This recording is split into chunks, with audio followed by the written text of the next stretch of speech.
आज या ठिकाणी प्रवीण भाऊ तायडेंचा वाढदिवस आहे आणि प्रवीण भाऊ तायडेचा वाढदिवस साजरा करताना आपण आज पहलगाममध्ये झालेल्या दुःखद घटना, जो भ्याड हल्ला, आपले या देशाचे पर्यटक पहलगामला गेल्यानंतर तुम्ही आठवा, आपला एक परिवार आहे, त्या परिवारात लहान लहान मुलं आहे, आपला भाऊ आहे, आपली बहीण आहे, आपली आई आहे. न अशा वेळी पहलगाममध्ये आपण आपले दिवस, जे सुट्टीचे दिवस आहे, त्या ठिकाणी गेल्यानंतर त्या ठिकाणी ज्या पद्धतीने आतंकवादी येतात, दहशतवादी येतात, आपल्या आईसमोर, आपल्या मुलासमोर विचारतात तू हिंदू आहे का मुसलमान आहे, आणि धर्म विचारून हिंदू आहे म्हणून लहान लहान पोरासमोर, आपल्या आईसमोर, आपल्या पत्नीसमोर बेछूट गोळीबार करून त्याचा जीव घेतात. ती घटना बघा काय झालं असेल त्या आईवडिलाचं, त्या मुलांचं, त्या बहिणीचं. आणि खऱ्या अर्थाने हा भ्याड हल्ला आपल्या देशावर करण्याचा प्रयत्न, आपल्या 140 कोटी भारतीयाचं हृदय दुखवणारा प्रयत्न ज्या पाकिस्ताननी केला, त्या पाकिस्तानला सोडणार नाही अशी भूमिका माननीय प्रधानमंत्री नरेंद्र मोदीजींनी आणि माननीय मोदीजींनी तुमच्या सर्वांचे 140 कोटी भारतीयाच्या साक्षीने सांगितलं आणि ते करून दाखवलं. अजून भरपूर बाकी आहे, ते करतील. आज पाकिस्तानला 30 तारखेच्या जेवढे पाकिस्तानी या देशामध्ये राहतात, पाकिस्तान जिंकला की झेंडे फडकवतात पाकिस्तानचे, पाकिस्तान क्रिकेट जिंकला तर फटाके फोडतात. अशा पाकिस्तानातल्या या देशातनं हाकलून लावण्याचं काम माननीय प्रधानमंत्री मोदीजींनी केलं. खऱ्या अर्थाने यांना या देशाच्या बाहेर काढण्याचं काम माननीय प्रधानमंत्री मोदी यांनी केलेलं आहे आणि सांगितलं आहे. आता एखादा लपून छपून बसला असेल, त्यांनी चालले जा, नाहीतर 3 वर्ष तुरुंगात जावं लागेल, 10 लाख रुपयाची शिक्षा होईल. आता या ठिकाणी या देशामध्ये कोणी पाकिस्तानी राहणार नाही असा निर्णय माननीय प्रधानमंत्री मोदीजींनी केला. एवढंच नाही तर माननीय मोदीजींनी या देशातला अत्यंत महत्त्वाचा करार, सिंधू करार, ज्या कराराने सिंधू नदी या देशातनं उगम होतो, पण या सिंधू नदीचं पाणी 80% पाकिस्तान उचलतं. आता मोदीजींनी असं म्हटलं, सिंधू करार रद्द, पुढच्या काळामध्ये आम्ही तुम्हाला 80% पाणी जे सिंधू नदीचे जातं ते पाणी बंद. उपाशी मरा, कसेही मरा आम्हाला माहीत नाही, तसेही पाकिस्तानमध्ये 20% लोकांना एक टाइम जेवणच भेटतं, 2 टाइम जेवण भेटत नाही, इतकी हालत खराब आहे. आता तर माननीय मोदीजींनी सांगितलं आता तुम्हाला पाणी मिळणार नाही, भारत देशातलं पाणी तुम्हाला देऊ देणार नाही, असा निर्णय माननीय मोदीजींनी घेतला. कारण मोदीजींनी सांगितलं एक है तो, काय म्हटलं मोदीजींनी, एक है तो सेफ आहे. बंधू भगिनींनो, उद्याच्या काळामध्ये आपला देश विकसित भारताकडे चालला आहे. विकसित भारताचा संकल्प माननीय मोदीजींनी केलाय. विकसित भारताला 2047 मध्ये जगातला सर्वोत्तम भारत निर्माण करण्याचा संकल्प माननीय प्रधानमंत्री मोदीजींनी केला. आणि काल तर बघा, स्वातंत्र्यानंतर महामानव डॉक्टर बाबासाहेब आंबेडकरांची घटना लिहिली, त्या घटनेमध्ये एवढंच तरतूद होती, घटनेच्या मूळ ढाच्यामध्ये एवढीच तरतूद होती, या देशामध्ये फक्त शेड्यूल कास्ट, शेड्यूल ट्राईब म्हणजे आदिवासी आणि मागासवर्गीय शेड्यूल कास्ट या लोकांची जनगणना करायची, इतर लोकांची जनगणना करायची नाही. SC ST एवढंच मोजायचं आणि बाकी इतर मोजायचे. अशीच जनगणना चालली. 1948 पासून हा संपूर्ण देश मागणी करायचा, 18 पगड जाती OBC समाज मागणी करायचा का या देशाची जनगणना जातीच्या आधारावर झाली पाहिजे. या देशामध्ये कुठले कुठले समाज त्या ठिकाणी किती किती आहे त्या ठिकाणी पाहिलं पाहिजे. कारण जेव्हा समाजाची जनगणना होतं तेव्हा समाजाला जो आर्थिक दुर्बल आहे त्या व्यक्तीला न्याय मिळण्याकरता एक मोठा प्लॅटफॉर्म तयार होतो. आज गरीब माणूस गरीब होत चाललाय, श्रीमंत माणूस श्रीमंत होत चाललाय. गरिबाची गरिबी दूर करायची असेल तर आर्थिक सर्वेक्षण आणि सामाजिक सर्वेक्षण झालं पाहिजे. जोपर्यंत सामाजिक सर्वेक्षण होत नाही आणि त्याचं आर्थिक सर्वेक्षण होत नाही तोपर्यंत त्याची गरिबी सरकारला कळणार नाही. आणि म्हणून प्रवीण भाऊ आजच्या वाढदिवसाचं खरं गिफ्ट काय, माननीय प्रधानमंत्री महोदयांनी काल या देशामध्ये 1948 नंतर 65 वर्ष काँग्रेस पार्टीने सरकार चालवलं. यांनी लोकाला चुत्या बनवलं, लोकांचे मतं घेतले, सत्तेपासून पैसा आणि पैशापासून सत्ता हे राजकारण काँग्रेस पार्टीने केलं. पण कधी विचार केला नाही. इंदिरा गांधी जी होत्या त्यांनी विचार केला नाही, मनमोहन सिंग होते त्यांनी विचार केला नाही, राजीव गांधी होते त्यांनी विचार केला नाही, पंतप्रधान नेहरूजी पासून कोणी विचार केला नाही. पण माननीय पंतप्रधान मोदीजींनी विचार केला. आता या देशामध्ये 2027 पर्यंत संपूर्ण जातीची जनगणना होणार आहे. संपूर्ण जातीची जनगणना देशामध्ये होणार आहे. हा निर्णय माननीय मोदीजींनी घेतला आहे. काल राहुल गांधी म्हटला केव्हा होणार आहे. ज्यांनी 70 वर्ष केलं नाही ते म्हणते केव्हा होणार आहे. 2027 जनगणना होणार आहे हे सर्वांनाच माहिती आहे. मी राहुल गांधीला म्हटलं, राहुल गांधी तुम्ही लोकसभेच्या निवडणुकीमध्ये नवनीत राणांच्या निवडणुकीमध्ये तुम्ही खोटा प्रचार केला. तुम्ही लोकांना सांगितलं की आम्ही जातीची जनगणना करण्यासाठी आमचं सरकार आणा. 65 सरकार होतं, जातीची जनगणना केली नाही. आज माननीय प्रधानमंत्री मोदीजींनी दिलेला शब्द पूर्ण केला. आणि आज बघा, मी तर राहुल गांधीला असं म्हटलं, आज राहुल गांधीला असं म्हटलं, जर तुमच्यात हिंमत असेल ना मोदींचं अभिनंदन करण्याची तर देशामध्ये काँग्रेसचं अधिवेशन घ्या, देशाचं काँग्रेस पार्टीचं अधिवेशन घ्या. त्या काँग्रेस पार्टीच्या अधिवेशनामध्ये मोदीच्या अभिनंदनाचा प्रस्ताव तुम्ही पारित करा. हिंमत असेल तर करून दाखवा, हिंमत असेल तर करून दाखवा. खऱ्या अर्थाने मोदीजींनी आज सामाजिक सर्वेक्षणाचा विचार घेतलाय. मोदीजींनी त्या ठिकाणी आपल्या देशाला मजबूत करण्याकरता, सर्व समाजाला न्याय देण्याकरता 18 पगड जाती, 12 बोलतेदार, 3260 जातीचा ओबीसी समाज. या देशामध्ये 800च्या आतमध्ये शेड्यूल ट्राईब आहे जाती. या देशामध्ये 1260च्या वर शेड्यूल कास्ट जाती आहे. पण या देशामध्ये 3250च्या वर ओबीसी जाती आहे. पण आतापर्यंत कोणी ओबीसीच्या सर्वेक्षणाचा विचार केला नाही. ओबीसी आयोग तर मोदीजींनी दिला. पण ओबीसी समाजाला खऱ्या अर्थाने आज जनगणना, मराठा असो ओबीसी असो, या देशातल्या सर्व समाजाची जनगणना आज या ठिकाणी होणार आहे. म्हणून प्रवीण भाऊ तायडेच्या या जन्मदिवसानिमित्त माननीय प्रधानमंत्री मोदी यांचं टाळ्या वाजवून आपण सर्वांनी स्वागत केलं पाहिजे. आणि मी निर्णय घेतलेला आहे भारतीय जनता पार्टीचा अध्यक्ष म्हणून या महाराष्ट्रातल्या 1,186,000 बूथवर, या महाराष्ट्रातल्या आपल्या भारतीय जनता पार्टीने निर्णय घेतलेला आहे 1,186,000 बूथवर भारतीय जनता पार्टी अभिनंदनाचा प्रस्ताव पारित करेल. 1,186,000 बूथवर तुम्ही इथनं गेल्यानंतर माननीय प्रधानमंत्री मोदी यांचं आम्ही अभिनंदन करतो आहे. जातनिहाय जनगणना माननीय मोदीजींनी मान्य केल्यामुळं हा ठराव आपल्याला प्रत्येक बूथवर करायचा आहे. आणि एवढंच करायचं नाही आहे तर मी माननीय जयकुमार गोरेजींना विनंती केली आहे, आमच्या ग्रामविकास मंत्र्यांना, की या महाराष्ट्रातल्या सर्व ग्रामपंचायतीमध्ये ग्रामसभा घेऊन माननीय प्रधानमंत्री मोदी यांच्या अभिनंदनाचे ठराव ग्रामसभेमध्ये मंजूर केले पाहिजे. कारण ही गावातल्या गरीब माणसाची मागणी होती, या गावाच्या गरीब माणसाची मागणी होती. नगरपालिका, महानगरपालिकेमध्ये ठराव झाला पाहिजे. माननीय प्रधानमंत्र्यांनी 140 कोटी भारतीयाचा संकल्प त्या ठिकाणी पूर्ण केला. आणि त्या ठिकाणी आज या ठिकाणी संपूर्ण देशाला एक नवी दिशा दिली. 2029 मध्ये तर आमच्या लाडक्या बहिणींना 33% खासदार व्हायचा आहे. आता 563 पैकी 565 पैकी आता पुढच्या काळामध्ये आमच्या लाडक्या बहिणी 33% खासदार होणार आहे.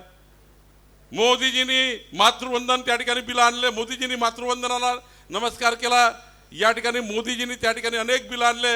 आणि विधानसभेत भाऊ, आता प्रवीण भाऊ, विधानसभेत आता आमच्या 288 पैकी 125 महिला असणार आहे. अचलपूरला काय होईल मला माहिती नाही. बहिणीकडे लक्ष द्यावं लागेल जरा. 125 महिला आमदार होणार आहेत 2029 मध्ये. 200च्या वर महिला खासदार असणार आहे लोकसभेमध्ये. आता नवनीत राणाजी तर आपल्या ओपन मध्ये निवडून आल्या, शेड्यूल कास्टमध्ये. पण आता तर या देशामध्ये 200च्या वर महिला खासदार होणार आहे आणि या देशाला 140 कोटी भारतीयाचं रक्षण करण्याकरता, तुमच्या जीवाचं रक्षण करण्याकरता, तुमच्या मालमत्तेचं रक्षण करण्याची जबाबदारी ही सरकारवर आहे. खऱ्या अर्थाने आज प्रवीण भाऊ तायडेचा वाढदिवसाकरता मी का आलो? खरं तर आज फार दुःखाची गोष्ट आहे. काल रात्री आपले आंबेडकरजी, रामदास आंबेडकरजी, ज्यांनी माझ्यासारख्या तुमच्यासारख्या सर्व कार्यकर्त्याच्या जीवनावर ज्यांचा काही ना काही कर्ज आहे, ज्या व्यक्तीने आपलं घरदार सोडून संपूर्ण एका प्रवासी कार्यकर्त्यासारखं जीवन दिलं, बूथ अध्यक्षापासून तर खासदारापर्यंत लोक घडवलीत, अशा एक अत्यंत देवदुर्लभ कार्यकर्त्याचा मृत्यू झाला. मी 9:30ला 10 वाजताच बरोबर हेलिकॉप्टर तयार ठेवलं आणि इथे येणार होतो, पण शेवटी अंत्येष्टी केल्याशिवाय निघू शकत नव्हतं. मी सांगितलं की प्रवीण भाऊ तायडे येणार होते, पण ते येऊ शकले नाही, कारण तिथे एक समाधान शिबिर आहे, त्या ठिकाणी अपंग लोकांना त्या ठिकाणी साहित्य वाटप करायचं आहे, काही सामाजिक कार्यक्रम ठेवले आहे. आज रात्री आम्ही जाऊ, प्रवीण भाऊ जातील, मी जाणार आहे, पुन्हा मी अंत्येष्टी करून आलो आहे. पण खऱ्या अर्थाने एक अत्यंत सामाजिक चळवळीमधला भारतीय जनता पार्टीच्या जनसंघापासून काम करणारा कार्यकर्ता आज आपल्यामध्ये नाही, याचं फार मोठं दुःख भारतीय जनता पार्टीच्या विदर्भाच्या, महाराष्ट्राच्या परिवाराला आहे. असा कुठलाही परिवार नाही या महाराष्ट्रातला, विदर्भातला, ज्यांच्या मनात रामदास आंबेडकरची गेल्याची अस्वस्थता आहे. त्यामध्ये वाढदिवस साजरा करतोय. वाढदिवस साजरा याच्याकरता करत नाही आहे की प्रवीण भाऊला मोठे हार दिले, पुष्पगुच्छ दिले, हे दिले. त्या प्रत्येक हाराच्या, प्रत्येक फुलामध्ये, पाकळीमध्ये अपेक्षा आहे, भावना आहेत. आपण एखाद्याचा सत्कार करतो, हा सत्कार काही फुला हाराचा नसतो, त्या प्रत्येक फुलामध्ये, प्रत्येक पाकळीमध्ये भावना आहे. आणि मला विश्वास आहे की मी सुद्धा 22 वर्ष झाले विधानमंडळात आहे. 23 वर्ष सुरू झालं मला, 2004 पासून विधानमंडळात आहे. 10 वर्ष जिल्हा परिषदमध्ये होतो.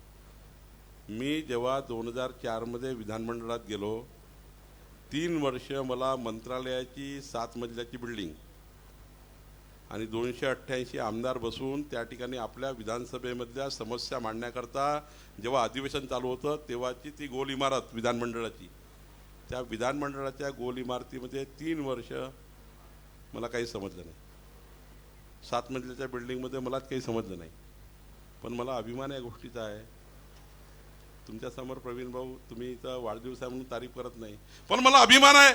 ज्या दिवशी प्रवीण भाऊ निवडून आले त्या दिवशी, पहिल्या दिवशी मंत्रालयाचे 7 मजले सर्व कक्ष अधिकाऱ्यापर्यंत जाऊन आपल्या अचलपूर मतदारसंघाच्या राहिलेल्या समस्याबद्दल त्या ठिकाणी चर्चा करण्याकरता रात्रंदिवस काम त्या ठिकाणी सुरू केलं.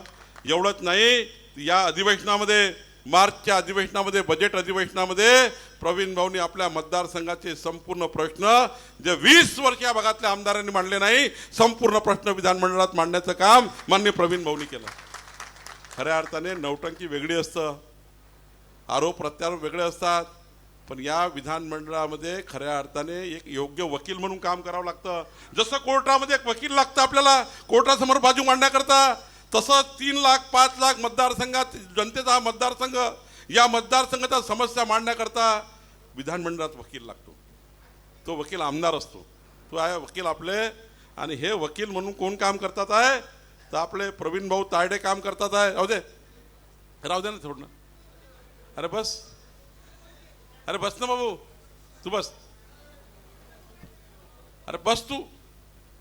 प्रवीण भाऊ तायडे त्या ठिकाणी काम करतात आहे. बसा बसा बसा, ते काय नाही, आपसातलं आहे. अरे जाऊ द्या ना भाऊ, बीपी नको वाढू. अरे तुझा बीपी नको वाढू, राहू दे.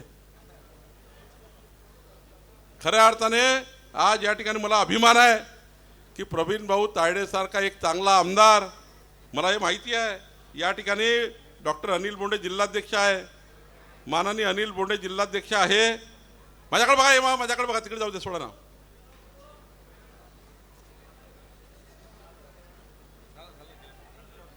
हो टोपीवाले भाऊ, तुम्ही बसा, तिकडे नका जाऊ. तुम्ही अगरबत्ती नका लावायला लावू तिकडे. आवारे भाऊ, मला या गोष्टीचा अभिमान आहे. 2 वर्षापूर्वी जेव्हा प्रवीणला आम्ही बसलो, डॉक्टर अनिल बोंडे यांनी विचार केला की कोणाकोणाला विधानसभेचा निवडणूक प्रमुख केलं पाहिजे. मला अनिल बोंडे म्हटले, विधानसभा निवडणूक प्रमुख म्हणजे काय आहे? मी म्हटलं त्यांना विधानसभेत कामाला लावायचं आणि त्यांना निवडणूक प्रमुख म्हणून काम करायचं आहे आणि त्यामध्ये जर उत्कृष्ट काम केलं तर तिकीट मिळणार आहे.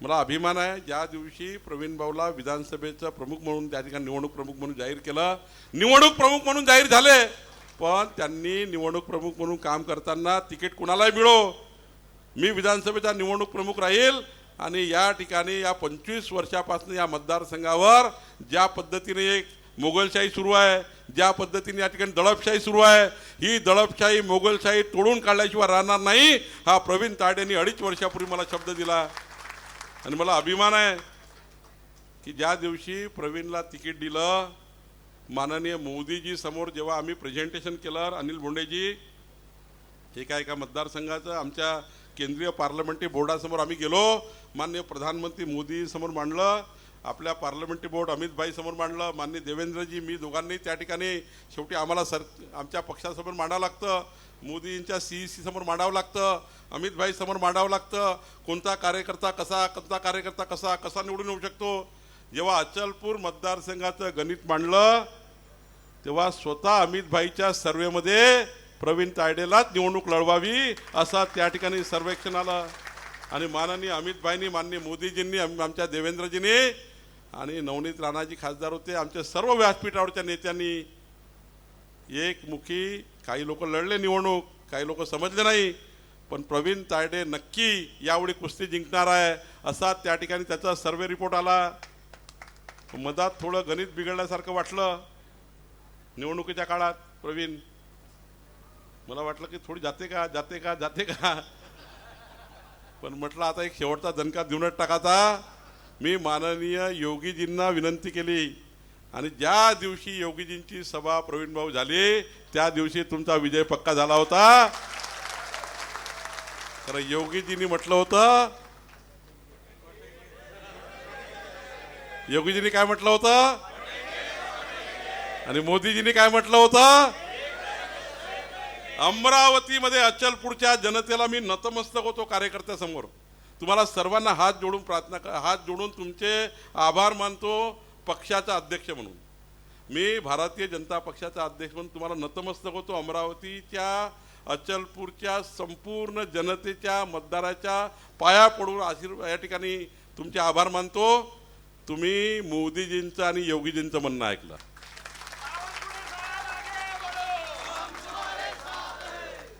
आणि विकसित महाराष्ट्राकरता देवेंद्र फडणवीसजींना पुन्हा एकदा या महाराष्ट्राचे मुख्यमंत्री म्हणून प्रवीण तायडेला निवडून दिलं. खऱ्या अर्थाने विकसित महाराष्ट्राचा संकल्प माननीय देवेंद्र फडणवीसांनी केला आहे. एकीकडे मोदीजींनी विकसित भारताचा संकल्प केला, देवेंद्रजींनी विकसित महाराष्ट्राचा संकल्प केला आणि मी तुम्हाला दाव्याने सांगतो एककडे मोदीजी विकसित भारत करतील आणि आपले मुख्यमंत्री देवेंद्र फडणवीसजी विकसित महाराष्ट्र केल्याशिवाय राहणार नाही. आणि एवढंच नाही, विकसित महाराष्ट्रासोबत विकसित अमरावतीचाही निर्णय झाला. पहिलं विमान अमरावतीला उतरलं, आता अमरावतीला विमानतळ सुरू झालं, पहिलं विमान आलं. आता दिल्ली जोडणार आहोत, पुणे जोडणार आहोत, हैदराबाद जोडणार आहोत, एवढंच नाही तर शकुंतला एक्सप्रेस जोडणार आहोत, एवढंच नाही तर अचलपूरचा रोडे आम्ही करणार आहोत, एवढंच नाही तर पुढच्या 15 दिवसाच्या आतमध्ये मी स्वतः दिल्लीला जाऊन फिनलेची बैठक मी मंत्री महोदयाकडे लावील. फिनले मिलची बैठक मी स्वतः मंत्री महोदयाकडे जाऊन लावील. निर्णय काय होईल मला आज माहीत नाही. आज 1 मे महाराष्ट्र दिवस आहे, कामगार दिवस आहे, कामगारची शक्ती पाठीशी आहे. प्रवीण भाऊ सारखा व्यक्ती आज तुम्ही निवडून दिलेला आहे. प्रवीण भाऊच्या मागे आपण ताकद उभी केली आहे. आता माझी जबाबदारी आहे पालकमंत्री म्हणून माझी जबाबदारी आहे की प्रवीणनी दिलेल्या मतदारसंघाचं प्रत्येक आश्वासन पूर्ण करण्याची जबाबदारी माझी आणि देवेंद्र फडणवीस साहेबांची.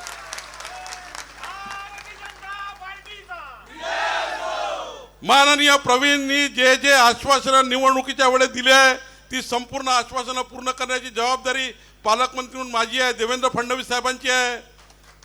आणि आता डबल इंजिन सरकार आहे. मोदींचं एक इंजिन आहे, देवेंद्रचं दुसरं इंजिन आहे, मागून तिसरं एक्स्ट्रा इंजिन माझं आहे. उरलं सुरलं नवनीत राणा आणि अनिल बोंडेजी एवढे बसले आहेत डबे. त्यामुळं गाडी 100च्या स्पीडनं चालणार आहे आणि आता या गाडीच्या कुणी मधात आलं तर ॲक्सिडेंट होणार आहे, त्याची काही काळजी करू नका. आता ही गाडी निघाली आहे, ही गाडी अचलपूरची एवढ्या स्पीडने निघाली आहे, या गाडीमध्ये आता कोणी या गाडीशी छेडछाड करू शकत नाही. विकासाचा संकल्प प्रवीण तायडेंनी केलाय. जे जे आश्वासनं विधानसभा निवडणुकीत दिले होते, जो कागद तुम्हाला दिला होता, घरोघरी जाऊन सांगितलं होतं आमच्या लाडक्या बहिणीला 2100 रुपये आम्ही देऊ. यस, आमचं सरकार आमच्या लाडक्या बहिणीला 2100 रुपये देईल. कोणी आम्हाला थांबवू शकत नाही. देवेंद्र फडणवीस सरकार, आमचं सरकार 2100 रुपये दिल्याशिवाय राहणार नाही. आम्ही सांगितलं पीक कर्ज माफ होईल. आम्ही सांगितलं पीक कर्ज माफ करू. आम्ही सांगितलं आहे शेतकऱ्याच्या शेतात दिवसाने 3 वर्षांनी 12 तास वीज देऊ. आणि हे सांगितलं आहे पुढचे 5 वर्ष शेतकऱ्याच्या शेतातलं 1 रुपया इलेक्ट्रिक बिल आम्ही घेणार नाही. हे लोकांना आम्ही सांगितलेलं आहे. तुमच्या शेतातलं 1 रुपयाचं वीज बिल तुम्हाला 5 वर्ष विजेचे बिल येणार नाही. 3 वर्षांनी दिवसांनी 12 तास वीज. शेतकऱ्याच्या शेतामध्ये पांढरा रस्ता असला पाहिजे. शेतकऱ्याच्या शेतामध्ये वीज असली पाहिजे. आणि शेतकऱ्याच्या शेतात पाणी असलं पाहिजे. शेतकऱ्याच्या बेरोजगार मुलाला रोजगार असला पाहिजे. ही भूमिका भारतीय जनता पार्टी आणि देवेंद्र फडणवीस सरकारची आहे. आणि म्हणून प्रवीण भाऊ, काळजी करायची गरज नाही आहे. आम्ही सर्व देवेंद्र फडणवीसजी, नितीन गडकरीजींनी मला सांगितलं आहे, मी विदर्भातला कुठला रस्ता होईल की मला माहीत नाही, पण अमरावतीपासून तर आपला अचरपूल हा रस्ता झाल्याशिवाय राहणार नाही, मला नितीन गडकरी साहेबांनी आश्वासन दिलं आहे. आणि त्यामुळं काळजी करू नका. तुम्ही जे जे काही कामं सांगाल त्या कामाचं गिफ्ट तुम्हाला देण्याकरता मी स्वतः वाढदिवसा दिवशी आलो आहे. आणि तसंही मला गरज पडणार नाही. प्रवीण भाऊ जेवढा कलाकार आहे तो आपला अमरावतीच्या मराठी भाषेमध्ये मंत्रालयावर कब्जा केलेला आहे. अमरावतीची मराठी भाषा पाहिली ना तुम्ही? आता आपली वऱ्हाडी भाषा, आपल्या वऱ्हाडी भाषेचा एवढा कब्जा आता मंत्रालयावर आहे. कारण अमरावती हे देवेंद्र फडणवीस साहेबांच्या मामाचं गाव आहे. आणि तिथला आमदार जर मंत्रालयात गेल्यावर कुणाची हिंमत आहे का सांगा बरं तुम्ही? चंद्रशेखर बावनकुळेची गरज प्रवीणला नाही आहे, देवेंद्र फडणवीस साहेबांची नाही आहे. एकटाच एवढा कलाकार आहे. एकटाच एवढा कलाकार आहे. मला तर वाटतं मंत्रालयाची तिजोरी खाली करण्याकरता सर्वात डाकू म्हणून नाव कोणाचं येईल तर प्रवीण तायडेचं येईल. इतकं काम, मला अभिमान आहे की 3 महिन्यात 4 महिन्यामध्ये एवढं काम उभं होऊ शकतं. मंत्रालयात त्या ठिकाणी समजू शकतं, विधानमंडळ समजतं. मला 3-3 वर्ष लागले आम्हाला. पण तुम्ही या ठिकाणी प्रवीण भाऊ ज्या पद्धतीनं काम केलं आहे, मी खऱ्या अर्थाने आपला या राज्याचा अध्यक्ष म्हणून, आणि मी परवाही आता ठरवलं आहे, एक पहिलं सर्वेक्षण आलं प्रत्येक 3 महिन्यात आमदाराचा. मी भारतीय जनता पार्टीने प्रत्येक 3 महिन्यामध्ये आमदारांनी काय काय केलं याचं सर्वेक्षण सुरू केलं आहे. सर्वेक्षण आम्ही सुरू केलं. नवीन आलेले आमदार कुठपर्यंत काम करतात आहे, जुने आमदार कुठपर्यंत काम करतात आहे. मला अभिमान आहे पक्षाचा अध्यक्ष म्हणून. आज ते मी तुम्हाला सांगू शकतो की महाराष्ट्राच्या विधानमंडळात 288 आमदार आहे, भाजपाचे 132 आमदार आहे. 132 आमदाराचा जेव्हा पक्षाचा अध्यक्ष म्हणून मी सर्वेक्षण करतो तर पहिल्या 25 आमदारामध्ये प्रवीण तायडेसारखा एक कार्यकर्ता त्या ठिकाणी काम करण्याकरता काम करत आहे. आणि त्यामुळं प्रवीणने सांगितलं 25 वर्ष नाही, विकसित भारताचा संकल्प 2047 पर्यंत मोदीजींनी केला आहे. आणि त्यामुळं काळजी करू नका. जे जे काही विकासाचे स्वप्न या भागाचे असतील ते पूर्ण करण्याची जबाबदारी माझी आहे. मी तुम्हाला वचन देतो, मी जरी नागपूरला राहत असेल, जेवढा न्याय नागपूरचा पालकमंत्री म्हणून नागपूरला मिळेल तेवढाच न्याय अमरावतीला मिळेल, तेवढाच न्याय अमरावतीला मिळाल्याशिवाय राहणार नाही. खऱ्या अर्थाने प्रवीणजी, तुम्हाला मी उदंड आयुष्य लाभो.